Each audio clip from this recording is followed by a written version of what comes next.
അങ്ങനെ നമ്മുടെ ഗോമതിയുടെ അമ്മ പോലീസുകാരോട് പറയുന്നുണ്ട്, സാറേ എൻ്റെ മോൾ അങ്ങനെ ഒരിക്കലും ചെയ്യില്ല, എൻ്റെ മോൾക്ക് അങ്ങനെ ഒരിക്കലും പോരടിക്കാൻ കഴിയില്ല എന്ന് പറയുന്നുണ്ട്.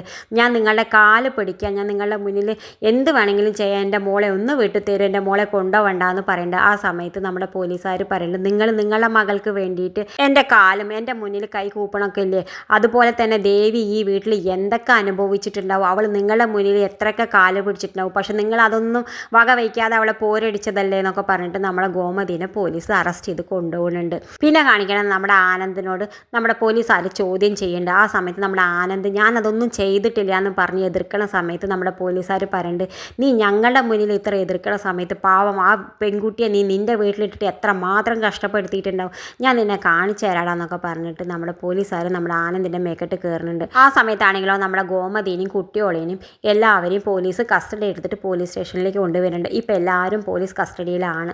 എന്തായാലും ആ സമയത്ത് നമ്മുടെ ഉദയഭാനുവിനോട് നമ്മുടെ ശ്രീകല പറയേണ്ടത്, എന്തായാലും നമ്മൾ വിചാരിച്ച പോലെ തന്നെ കാര്യങ്ങളൊക്കെ മുന്നോട്ട് പോയി, എനിക്ക് വളരെയധികം സന്തോഷമാവുന്നുണ്ട് എന്ന് പറയേണ്ടത്. എന്തായാലും ദേവി അടുത്ത് തന്നെ ഇവരൊക്കെ പോലീസ് സ്റ്റേഷനിലാണെന്ന് അറിഞ്ഞിട്ട് അവരൊക്കെ പോലീസ് സ്റ്റേഷനിൽ നിന്ന് ഇറക്കി കൊണ്ടുവരാൻ അവൾ എന്തായാലും ഉറപ്പായിട്ട് എത്തും. ഇത് കാണിച്ചുകൊണ്ടാണ് ഇന്നത്തെ പ്രൊമോ അവസാനിക്കുന്നത്.